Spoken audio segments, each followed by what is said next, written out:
prends pour une vidéo de présentation de lecture qui ne sera pas un vlog, enfin pas vraiment, en fait j'en sais rien, je tâtonne avec ce format, j'arrive pas à trouver quelque chose qui marche vraiment. Mais écoutez, je vais continuer à vous parler de mes lectures au fur et à mesure, sachant que pour les dernières lectures en l'occurrence j'ai pas pris ma caméra au fur et à mesure comme j'ai pu le faire pour le mois de la fantaisie. Donc j'ai les livres terminés dont il faut que je vous parle. Je vous ai pas parlé durant mon mois de la fantaisie, enfin j'ai complètement passé à la trappe de Meijo, le tome 3 du Sentier des Astres. Alors je pense que j'ai préféré le tome 2 à ce tome 3, même si très clairement on apprend de plus en plus de choses, qu'on s'enfonce plus profondément dans la partie vraiment mythologique, ésotérique de cet univers que j'aime vraiment beaucoup. Je trouve que c'est quelque chose de très fouillé, de très bien pensé et j'ai envie d'en savoir plus. Faut savoir qu'on est sur la même construction que sur les tomes précédents, c'est-à-dire qu'on a vraiment notre groupe de personnages principaux qui vit une aventure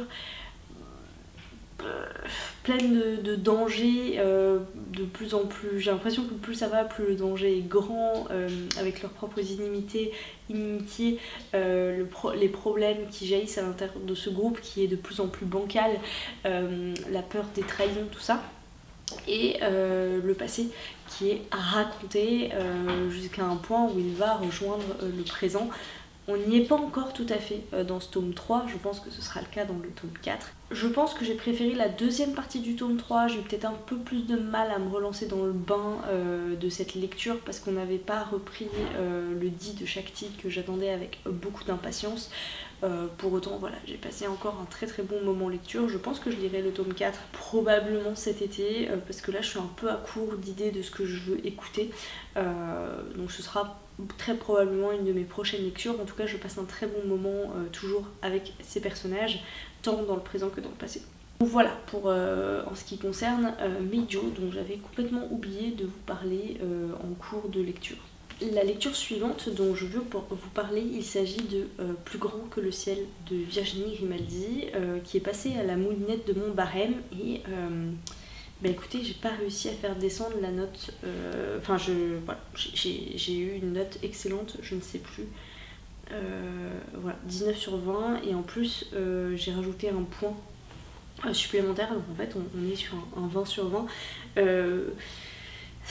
J'ai essayé de vous en parler sur Instagram parce que c'est assez compliqué pour moi de mettre des notes aussi hautes, sachant que c'est un livre qui m'a énormément plu. J'ai passé un excellent moment au moment T de ma lecture, mais je sais très bien que l'histoire va petit à petit s'embrouiller et se dissiper.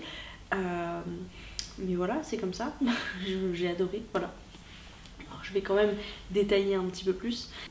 C'est une autrice qui me plaît à tous les coups. Chacun de ses romans, c'est un coup de cœur, si on veut, oui, parce que ça m'habite quand même un certain nombre de jours et à chaque fois que j'y repense, je suis extrêmement touchée. Donc oui, j'imagine que ce sont des coups de cœur, mais c'est difficile pour moi de vous parler de ce livre. Donc on va essayer de faire ça de façon plus pragmatique. Je pense qu'un des gros points forts de Virginie Grimaldi pour moi, c'est sa plume, non pas qu'elle soit poétique, recherchée, incroyable, mais elle arrive en fait à y mettre juste la dose d'humour qu'il faut. Dans le phrasé, dans les échanges, dans le choix des mots, dans le comique de situation, elle arrive toujours à créer quelque chose qui résonne, je trouve, en tout cas chez moi, je pense chez énormément de gens, parce que c'est juste la vie. C'est la vie, mais avec un œil sous un angle drôle, sous un angle parfois absolument tragique, et elle arrive à switcher de l'un à l'autre et à faire passer les émotions avec une telle facilité dans sa façon d'écrire que je suis vraiment impressionnée et admirative. Pour moi c'est ça, le gros point fort de Virginie Grimaldi. Je pense que beaucoup de gens vous auraient peut-être dit autre chose que la plume, parce que effectivement on ne peut pas la comparer. Je pense qu'encore une fois, dans les derniers livres que j'ai lus, La Tour de Garde reste un exemple incroyable du jeu de plume d'auteur qu'on peut avoir. C'est sûr que c'est pas comparable, mais voilà, je trouve qu'elle nous apporte la vie de tous les jours, mais sous un autre angle. Parce que ça pourrait être votre présent, le mien, celui d'une amie, de la voisine, de la factrice, tous ces gens qu'on croise et qui ont une histoire. C'est un peu comme si on capturait comme ça des moments de quelqu'un qu'on aurait pu connaître, des drames que la vie nous fait traverser et qu'un jour ou l'autre on touche de près ou de loin, soit parce qu'on est directement concerné, soit parce qu'on connaît quelqu'un qui est concerné. À cela s'ajoute le fait que elle arrive vraiment à intégrer énormément de minorités dans ses écrits, pareil de près ou de loin, mais il y a toujours des personnages qui sont un peu différents, au même titre que vous, dans votre vie, dans votre entourage, vous connaissez des gens un petit peu différents, enfin, une minorité en fait, hein, très clairement il y a la représentation des minorités que je trouve importante avec, c'est ce que j'aime bien dire un peu comme pour Manon Fergeton, c'est non-sujet en fait, hein, c'est juste voilà, des gens qui existent, qui ont une histoire, qui font partie du monde, de notre monde, et je trouve ça tellement beau. Donc voilà, il y a le genre et l'identité, l'orientation sexuelle, la neuroatypie aussi qui est présente. C'est pas son premier roman où elle en parle, des personnages plus âgés, des personnages en situation de handicap. Quand je dis plus âgés, ce qui est intéressant je trouve, c'est que je lis pas énormément de contemporains, vous le savez, mais je trouve que dans ceux que je lis, le panel de personnages est... Enfin, en tout cas, ceux que j'ai lus, c'était souvent l'héroïne, c'était une jeune femme avant la trentaine, quoi, 25, ouais, 20-25 ans. C'est sûrement dû au fait que c'était aussi ma classe d'âge. Là, je trouve qu'on a une très belle représentation de tous les instants de la vie à travers ces différents livres. Alors, je parle de façon générale, hein, pas que pour celui-ci. Celui-ci, je pense que c'est mon deuxième préféré. C'est pas le premier, c'est pas mon favori. Puisque mon favori ça restera je pense Et que ne durent que les moments doux, et j'en ai lu un autre que j'ai adoré, c'est Il nous restera ça, qui était incroyable.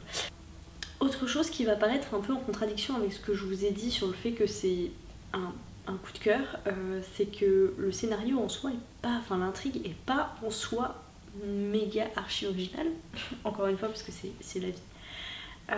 Mais c'est pas ce que je recherche, et c'est pas non plus la nouveauté ou quelque chose de renversant ou de surprenant que je cherche en fait. Et je m'en suis rendu compte, je pense, davantage avec ce roman-ci, c'est que quand je lis un roman de Virginie Grimaldi, j'ai l'impression de cocon, de confort, un peu comme si juste je rentrais dans une zone... Ouais, une zone à moi, un peu comme si je rentrais chez moi. Au niveau du rythme, dans celui-ci, j'ai vraiment adoré. Alors, on a vraiment l'aspect de changement de narrateur par chapitre, qui est quelque chose, un schéma très très classique, et en particulier chez Virginie Grimaldi, ça n'a rien de nouveau, c'est quelque chose qu'on retrouve beaucoup.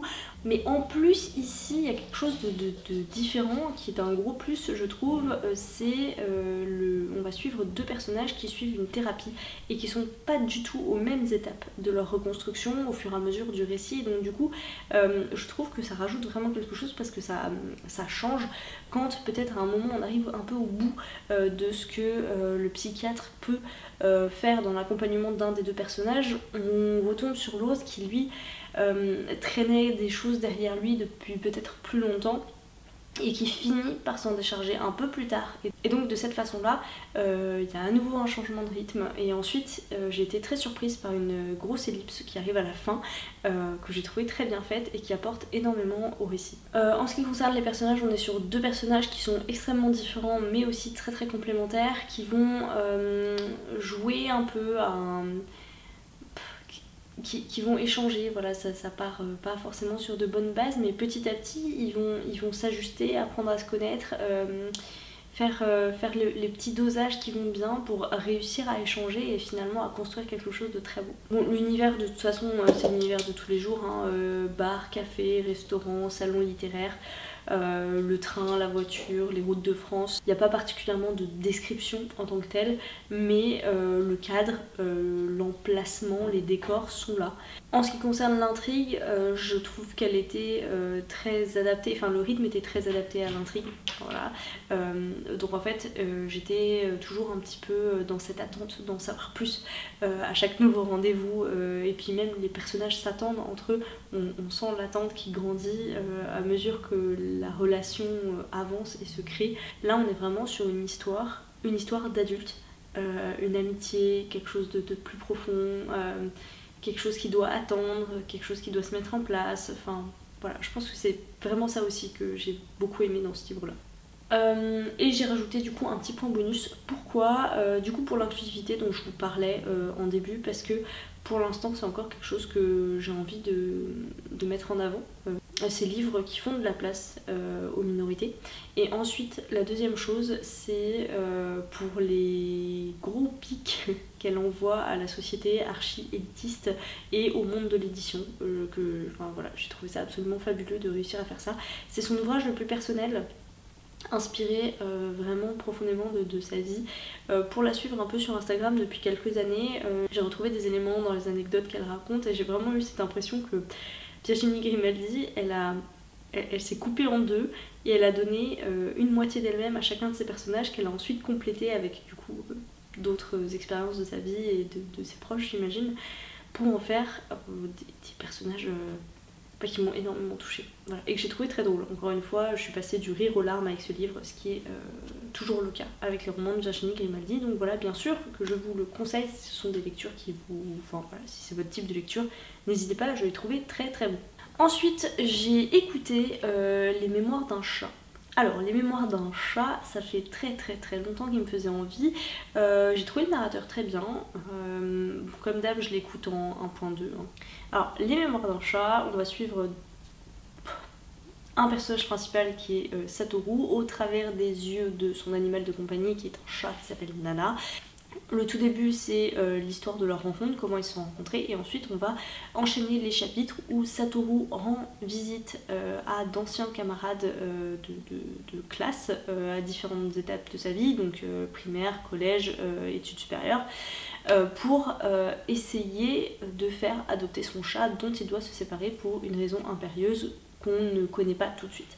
Et en fait, à chaque fois, le schéma se répète et ça me fait un peu penser au dernier livre que j'ai lu, La bibliothèque des rêves secrets. Je pense que c'est vraiment une mode, enfin ça doit être l'idée, puisque on est à nouveau sur, dans chaque chapitre, une micro-histoire un peu complète, une nouvelle en fait, qui va retracer le parcours de Satoru dans la vie, et à chaque fois on en apprend un peu plus sur lui. Ça reste un personnage assez mystérieux, presque trop bon pour être vrai, j'ai trouvé. Le fait de voir ça et d'assister à ces échanges par les yeux d'un chat, ça rajoute une petite pointe humoristique et quelque chose d'assez drôle. Maintenant, voilà, le rythme, à nouveau le fait d'avoir des petites histoires comme ça, c'est quelque chose qui m'intéresse moins, je crois. Il est temps que je change de registre. Ça m'a touchée, bien sûr. Maintenant, j'ai assez vite compris où est-ce qu'on allait. Donc j'ai pas eu de surprise particulière. Bien sûr que la fin m'a broyé mon petit cœur et que j'ai pleuré, of course. Mais voilà, c'était très beau, c'était très chouette, c'était court, c'était doux. Mais encore une fois, j'ai l'impression qu'il y a beaucoup de ces lectures, donc en fait, faudrait presque choisir quoi. Voilà. Et non, je pense pas lire la suite. Enfin, la suite, oui, il y a un deuxième tome. Je ne sais pas, je ne pense pas le lire. Ma dernière lecture terminée, c'est Le Chant d'Achille. Vous le savez, je vous en ai parlé quand j'ai lu Pallas. J'ai très envie de retourner vers ces lectures qui sont inspirées de la mythologie gréco-romaine. Le Chant d'Achille de Madeline Miller, c'était parfait pour ça. J'avais lu son Circé que j'avais beaucoup aimé, mais alors Le Chant d'Achille, qu'est-ce qu'il est merveilleux ce livre. Je l'ai aimé encore plus que Circé. Je l'ai trouvé d'une poésie, d'une beauté. Les relations entre les personnages sont tellement bien décrites. Les impressions, en fait c'est ça, c'est un livre je trouve qui repose bien sûr énormément sur ces personnages et ils ont tous une vraie densité. Voilà, ce sont des personnages qui ont plusieurs facettes qu'on découvre au fur et à mesure. J'ai adoré voir Ulysse via les yeux de Patrocle, c'est vraiment un personnage que j'aime beaucoup, même s'il en prend pour son grade. Tous les grands princes et les grands rois grecs sont décrits par l'impression qu'ils donnent, un peu par leur physique, mais voilà, beaucoup par ce qu'ils dégagent, et c'est ça que j'ai trouvé très beau avec cette plume. Bien sûr que l'histoire d'Achille et de Patrocle vue par Madeline Miller, et c'était beau, c'était magique. Bon, en gros, si vous connaissez pas le chant d'Achille, on va suivre l'histoire de Patrocle très rapidement, son enfance en quelques mots pour jeter les bases de sa personnalité, puis ensuite comment il se retrouve à la cour du roi Pelée qui est le père d'Achille, sa rencontre avec Achille et comment il va devenir et devient le fidèle compagnon d'Achille, puis bien sûr à la toute fin la guerre de Troie. Comment Achille évolue depuis son adolescence jusqu'à sa mort connue sous les remparts de Troie. C'était beau, j'ai déjà dit que c'était beau mais je le redis, c'était génial. Le narrateur était incroyable, ça faisait longtemps que j'étais pas tombée sur un narrateur qui, je trouve, investissait complètement le texte et sa voix m'a beaucoup touchée. Voilà, vous savez que pour moi ça passe ou ça casse, et là ça passait carrément, je valide. Et je valide complètement le choix de ce narrateur qui allait extrêmement bien avec ce texte. Comme je n'ai pas lu l'Iliade, je ne peux pas dire qu'est-ce qui est issu directement des textes anciens et qu'est-ce qui est revisité par Madeline Miller. On reconnaît bien sûr les grandes lignes, comme toujours. Je pense que c'est plus une question de détail et de choix de l'autrice par rapport aux différentes légendes qui existent. C'est ce que j'ai remarqué avec le travail de Marine Carteron sur Pallas, c'est ce qu'elle met en avant à la fin de son tome 1, c'est vraiment ça, c'est qu'en fait il y a tellement de textes, tellement de versions différentes des histoires qu'à un moment donné il faut choisir. J'ai beaucoup aimé le personnage de Briseis aussi, que j'avais déjà rencontré du coup dans la guerre, c'est le livre de Pat Barker, Le silence des vaincus, que j'avais beaucoup aimé comme livre. Là l'histoire est... l'histoire vis-à-vis de Briseis est différente encore, voilà, donc c'est comme ça, c'est des choix qui sont faits par les autrices. Enfin voilà, tout ça pour vous dire que j'ai passé un moment incroyable avec le chant d'Achille, et je le lisais vraiment dans l'idée de retourner vers ces mythes gréco-romains et peut-être d'apaiser cette soif de ce type de récit. Et en fait pas du tout, ça m'a donné encore plus envie d'en lire d'autres, même si je me doute qu'ils sont pas tous aussi bons et qu'un jour je vais arriver à un moment où je vais être déçue. Heureusement qu'il en existe plein et que j'ai de quoi faire, mais il va falloir faire un choix et je pense que ça va venir bientôt. Voilà ce que j'avais à vous dire sur mes dernières lectures. J'espère que ça n'aura pas été trop long. Je reviendrai probablement pour vous parler plus tard. Je ne sais pas comment, je ne sais pas sous quel format, franchement je n'en sais rien. Je suis un peu perdue, je fais comme je peux avec le temps dont je dispose. Ça me paraît déjà pas mal de vous avoir parlé de ces 4 là, et puis je verrai comment je vous parle de la suite. Bien sûr, je vous attends dans les commentaires pour discuter de cette lecture. Si vous avez des recommandations à me faire, soit sur les mythes gréco-romains, même si on en a déjà parlé sous une autre vidéo, ou vis-à-vis des autres textes dont je vous ai parlé, surtout n'hésitez pas. Et puis en attendant une prochaine vidéo, je vous souhaite à toutes et à tous de très belles lectures.